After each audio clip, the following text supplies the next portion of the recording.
अंगूर की कीमत अंगूर की दुकान पर 60 रुपए किलो, 100 रुपए किलो, 80 रुपए किलो, 50 रुपए किलो होगी।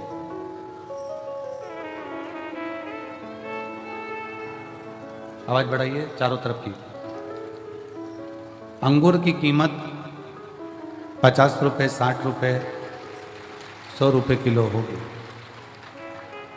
पर वही अंगूर जब धूप में तप जाता है, वही अंगूर जब धूप में तपता है, बहुत तपन सहता है, किशमिश बन जाता है, तो कीमत 300 रुपए किलो हो जाती है। अंगूर वही है जो 50 रुपए, 40 रुपए, 60 रुपए, 80 रुपए, 100 रुपए किलो लिया, पर वही अंगूर की कीमत धूप में तपते तपते तपते तपते वो 300 तक पहुंच जाती है। जितने शिव महापुराण की कथा में बैठे हो, जितने ऑनलाइन शिव महापुराण की कथा को श्रवण कर रहे हैं, मेरी जीजियां, मेरे जीजा, मेरी बेटियां, बेटाएं, मेरी माताएं, मेरे भाई, मेरे बंधु, मेरे सखा, एक बात याद रखो कि ये संसार की जो ठोकर है, संसार की जो ठोकर है, संसार की जो तपन है, वो हमको तपा तपा कर किशमिश जैसी कीमत बना देता है, कीमती बना देता है, जो जनमानस के लिए श्रेष्ठ है। एक लोहे की कीमत उतनी नहीं जितनी लोहे के स्प्रिंग की कीमत। एक लोहे की कीमत उतनी नहीं जितनी लोहे की कील की है। एक लोहे की कीमत उतनी नहीं जितनी लोहे के एक नट, एक स्क्रू की है। स्क्रू बना, कीमत बढ़ गई, नट बना, कीमत बढ़ गई, स्प्रिंग बना, कीमत बन गई, कील बनी, कीमत बन गई। जितना तपता है उतनी कीमत बढ़ती है। जो इंदौर साइड से आए होंगे, जो भोपाल साइड से आए होंगे, राजगढ़ के इधर से आए होंगे, रतलाम साइड से आए होंगे, तो रास्ते रास्ते भुट्टे की दुकान होती है, मक्का खाने वाली भुट्टा। वो भुट्टा ऐसे ले लो तो 5 रुपए का, 8 रुपए का, 9 रुपए का, 10 रुपए का मिलता है, किलो से मिल जाता है। पर वही भुट्टा, वही मक्का जब आगी में तप जाती है तो वो 25 से 30 रुपए का भुट्टा हो जाता है, क्योंकि वो तप गया। दुनिया के लोग कहते हैं हम बड़े परेशान हो गए, हम बड़े कष्ट में जीवन जी रहे हैं, हम बड़े दुखी हो गए, हम बड़े कष्ट में जीवन को जी रहे हैं। हम कहते हैं तुम दुनिया के सबसे अच्छे व्यक्ति हो, जिसको भगवान शंकर ने चुन रखा है। कष्ट दे देकर तुमको तक कठोर बना देगा, फिर तुम कहीं पर भी किसी भी हाल में कोई तुम्हें गिरा नहीं पाएगा और तुम उन्नति की सीढ़ी पर चढ़ते चले जाओ, चढ़ोगे। बस उस शिव का साथ, तुम्हारी मेहनत, तुम्हारी लगन, तुम्हारा कर्म तुमको मंजिल तक ले जाएगा।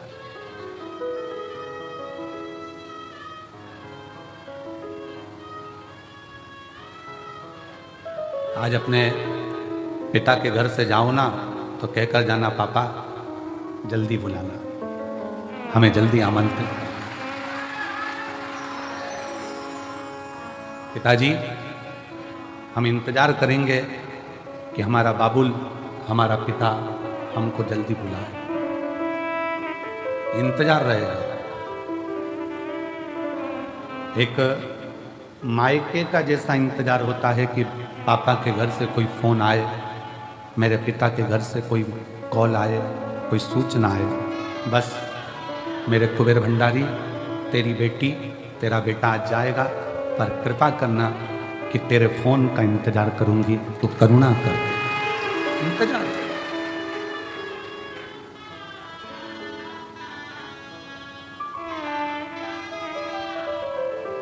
उससे विनय कर कर जाना।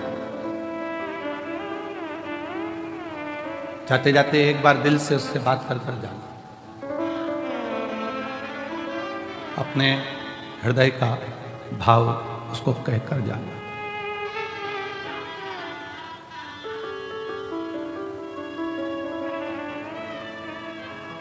मेरे कुबेरेश्वर बाबा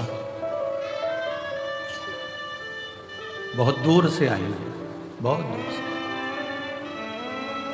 आज आडंबर की दुनिया है, दिखावे की दुनिया में जब घर से चली हूं या चला हूं तो घर के लोगों ने भी कहा क्यों इनके चक्कर में पड़ती हो। पर बाबा तुम मेरे पापा हो, तुम मेरे पिता हो।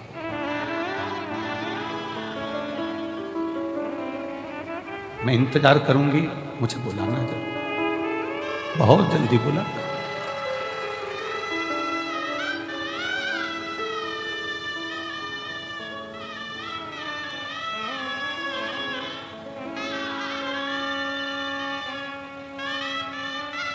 बाप जो पिता होता है बेटी को ठोकर खाकर नहीं देखता।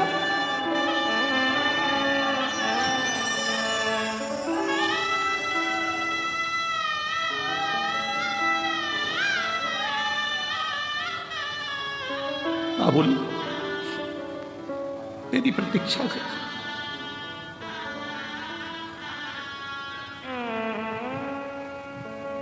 खाली जाऊंगी तो ससुराल वाले ताना देंगे, यहां से वापस चली गई खाली, दुनिया के लोग कहेंगे इतनी छाती ठोक कर सी हो गई थी, अपने बाप के घर दिया ना दिया। बहुत आस लगाई,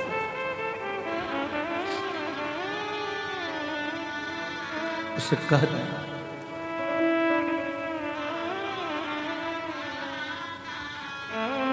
मायके से, जब एक लड़की मायके से जब अपने ससुराल जाती है तो ससुराल में भी उसका बेग खोल कर देखा जाता है, बाप ने क्या क्या दिया।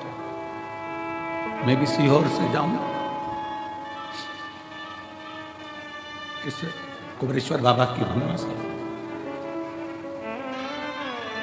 तब मैं अपना दिल खोल कर दिखाऊं कि मेरे कुबेर भंडारी ने क्या क्या दिया है।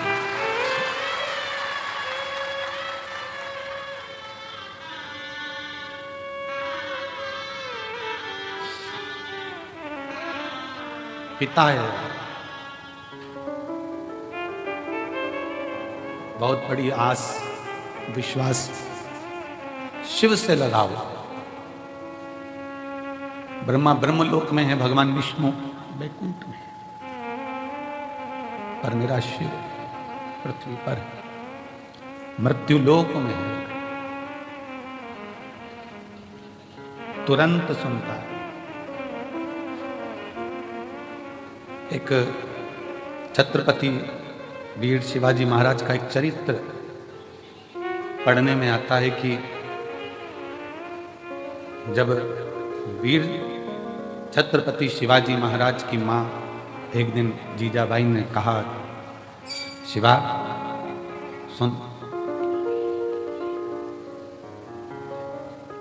तू शिव के मंदिर में जाकर शंकर को शीश नवाता है, तेरी मां जीजाबाई ने भी तुझको शिव को शीश नवाकर पाया है,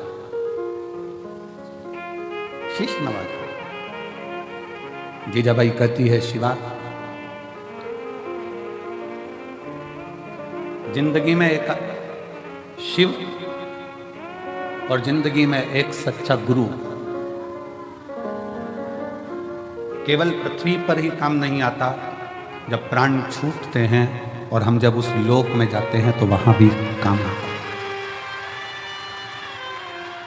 जीजाबाई कहती हैं अपने पुत्र छत्रपति वीर शिवाजी महाराज से कि एक अच्छा गुरु और एक शिव,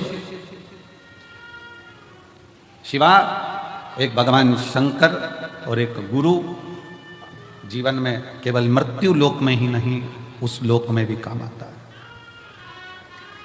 और इसका प्रमाण छत्रपति वीर शिवाजी की कथा दे रही है। इसका प्रमाण छत्रपति वीर शिवाजी की कथा वर्णन कर रही है।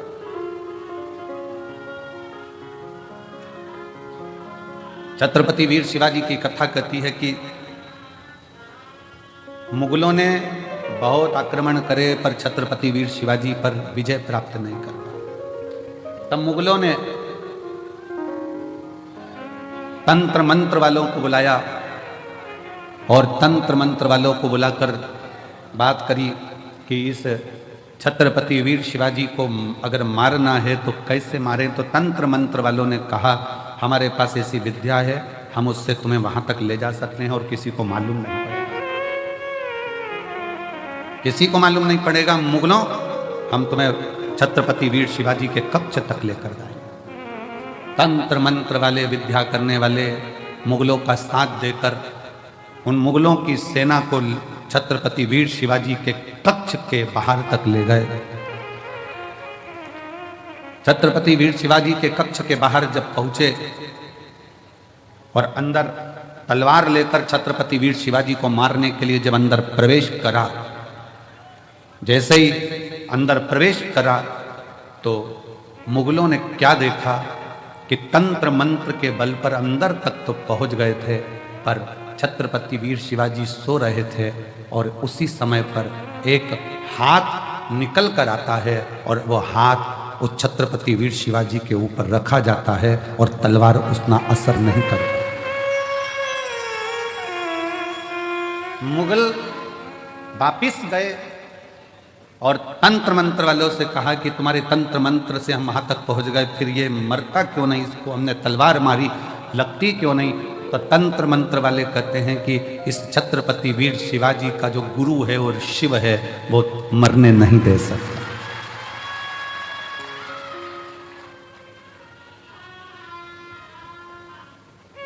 वो मरने नहीं देगा।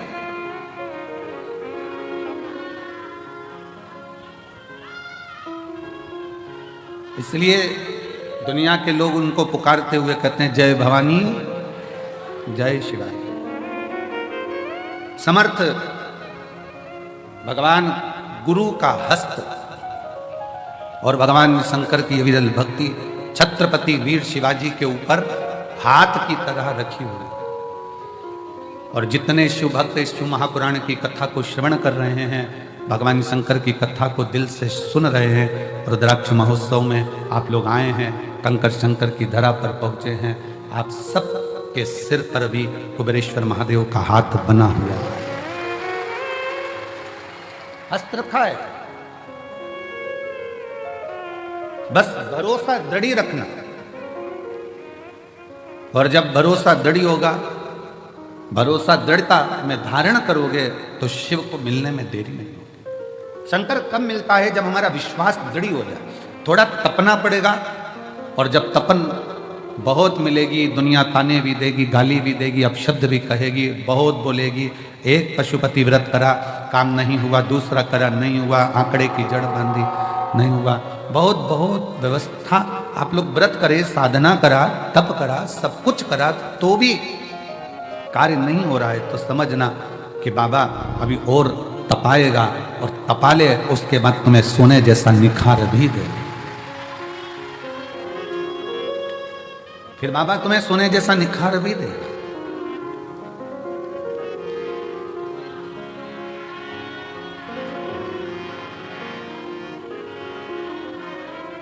और मेरे बाबा दया करना,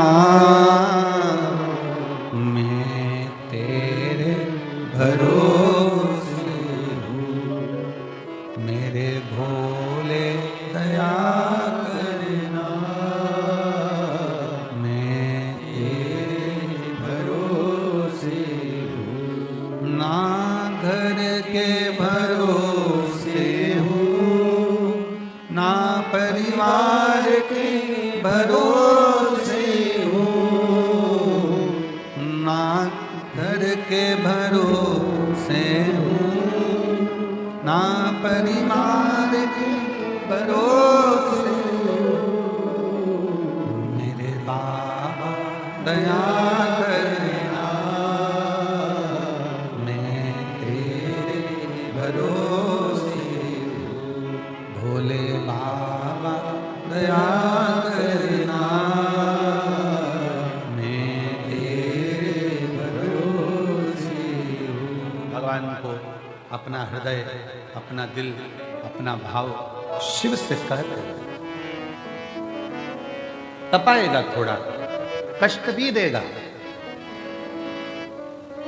कष्ट भी देगा। सोने का जेवर बनता है, सोने के बिस्कुट को बनाने के बाद सोने का जो जेवर होता है, बिस्कुट की कीमत और जेवर की कीमत में अंतर होता है। सोने का बिस्कुट थोड़ा कम कीमत का होता है, पर सोने का जेवर ज्यादा कीमत का होता है, क्योंकि उसमें फूंक मार मार कर, तपा तपा कर, कणका कणका जोड़कर उसकी ज्वेलरी बनाई गई है, उसको हार बनाया गया है, उसको सुंदर बनाया गया है। जब भगवान आपको सुंदर बनाता है तो जगत में तपाता बहुत है, और तपाने के बाद जब सुंदर बनाता है तो गले में शोभा। गले में शोभा कब पाएगा? जब वो तपेगा। आप में से कितने लोग हैं जो बिस्कुट को टांग कर चलते हो सोने पे? बहू के शादी में जब लड़के की शादी हो रही है, लड़के की जो माँ है अपनी बहू के लिए जेवर बनवाती है। हम उससे के जेवर मत बनवाओ, बाजार से 50 ग्राम, 100 ग्राम, 10 ग्राम, 20 ग्राम का बिस्कुट लाके थाली में रख के बहू को दे दो, अच्छा लगेगा? चांदी की पायल मत बनवाओ, एक चांदी का सिक्का पायल के बराबर का डब्बी में रख कर दे दो, अच्छा लगेगा? नहीं। चांदी की पायल बनवाओगे, चांदी की करधोनी बनवाओगे, चांदी का बिछुड़ी बनवाओगे तो वो शोभा लगेगी। और एक सिक्का उठाकर, इतनी बड़ी डगली उठाकर दे दी चांदी की, तो वो क्या मतलब? उसका आभूषण बनना चाहिए। सोने का बिस्कुट दे दिया, उसको कोई नहीं पूछेगा इतना सा बिस्कुट, पर वही सोने का जब बिस्कुट का टूट कर हार बनेगा, पाटली बनेगी, झुमका बनेगा, मंगलसूत्र बनेगा, नाक की नथ, सिर का बिंदा बनेगा, तो पूरे लड़की के मायके वाले भी कहेंगे कितना चढ़ाया रे, इतना जेवर लाया रे, इतना। वही टुकड़ा दे देते तो उसकी कोई कीमत नहीं मानता, भले वो कीमत वाला था, पर उसकी कोई कीमत नहीं। उसकी कीमत जब बनी, जब वो जुड़ जुड़ कर हार तैयार हुआ है। उसी तरह आपकी संसार में कीमत, बेटा ये ना सोचे कि मैंने इतने एग्जाम दे दिए, मैंने इतनी परीक्षा दे दी, मैंने इतनी पढ़ाई कर ली, मैंने इतनी मेहनत कर ली, मेरी किस्मत में सर्विस नहीं लिखी है, नौकरी नहीं लिखी है। जो बेटे बेटी कहते हैं मेरी किस्मत में नौकरी नहीं लिखी है, हम निवेदन करना चाहेंगे कि तुम रात दिन एक करो, और ऐसा कोई दिन नहीं जाना चाहिए जिस दिन तुम्हारी कंपटीशन एग्जाम की तैयारी ना हो। फॉर्म भरते रहो, एग्जाम देते रहो, और उस बीच में 1 या 2 बार कुबेरेश्वर बाबा की या तो कांवड़ भर दो या रुद्राक्ष उत्सव का दर्शन कर लो, बाबा नौकरी जरूर दे। या तो बाबा की कांवड़ भरने आ जा या रुद्राक्ष उत्सव में उसे निवेदन करने आ जा।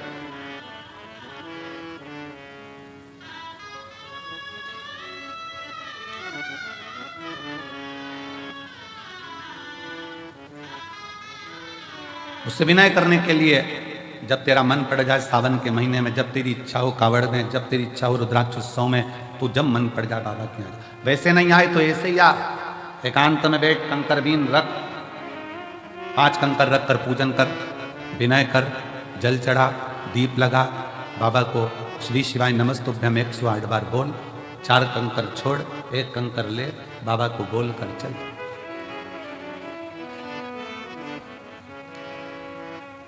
उससे विनय करने के लिए। जिस समय पर रुद्राक्ष वितरण होगा 25 मार्च से, जब रुद्राक्ष लेने के लिए आप आते हो, रुद्राक्ष लेकर जब जाओ, रुद्राक्ष लेने के लिए तब आओ, जब झोली पसार कर पहले बाबा को प्रणाम कर कर कहना कि मैं रुद्राक्ष इसलिए लेने आई हूं कि मुझे ये तकलीफ है, ये कष्ट है, ये बीमारी है, ये तकलीफ है बाबा, इसको तू ठीक कर, तेरे भरोसे पर। सब दूर से हार गई, तब तेरे दरवाजे पर। जो दुनिया में सताए ना होते तो तेरे दर पर आए ना होते, दुनिया ने सताया तो तेरे दर पर आना। दुनिया सताती नहीं तो हम यहां आते कैसे? हम आए हैं तेरे भरोसे पर, तेरी शरणागति ग्रहण करने के लिए। मांग कर उससे रुद्राक्ष लेकर, फिर उस रुद्राक्ष को तांबे के कलश में गलाकर शिव जी को जल चढ़ाकर उसका हाथ चुमा। कल एक बहन ने पत्र में लिखा था कि अब वो पत्र ढूंढना पड़ेगा, 68 साल से उसको मिर्गी आ रही थी। 68 साल से मिर्गी के दौरे थे उसको बचपन से, और 68 साल से मिर्गी का दौरा जिसको आ रहा हो, समझना, जरा विचार करिएगा जरा, ये क्या स्थिति है।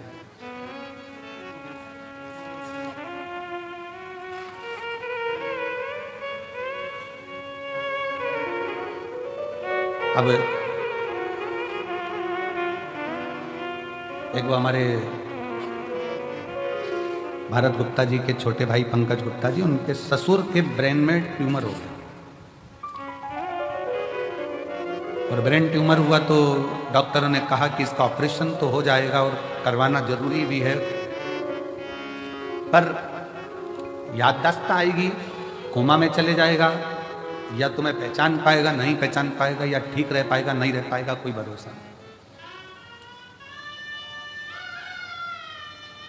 तब उनकी सास ने कहा कि एक काम करते हैं, अपन सीहोर चलते हैं, और सीहोर में चलकर वहां बाबा से प्रार्थना करते हैं, निवेदन करते हैं, विनती करते हैं। सीहोर आए, कंकर शंकर पूजन करी, हम तो थे ही नहीं, हमारा मिलना भी नहीं हुआ, विनय कर कर चले गए, रुद्राक्ष लिया, पहुंच गए। पत्नी पानी देती, वो कहते ये रुद्राक्ष है, रुद्राक्ष का जल तो हल्का हल्का लाल हो रहा है, अब इसका पानी कैसे पीऊं। पति ने 1 दिन मना करा, 2 दिन मना करा, पर धीरे धीरे फिर उन पत्नी ने कहा पियो तो सही, पीना प्रारंभ हुआ। ऑपरेशन की जो तारीख दी गई थी उसके पहले फिर एक बार जांच कराई गई, और जांच में निकला कि ब्रेन में जो ट्यूमर था वो समाप्त हो गया था, वो समाप्त हो गया। शिव का भरोसा, शंकर भगवान की शरणागति अगर विश्वास के साथ करी गई है, भरोसे के साथ अगर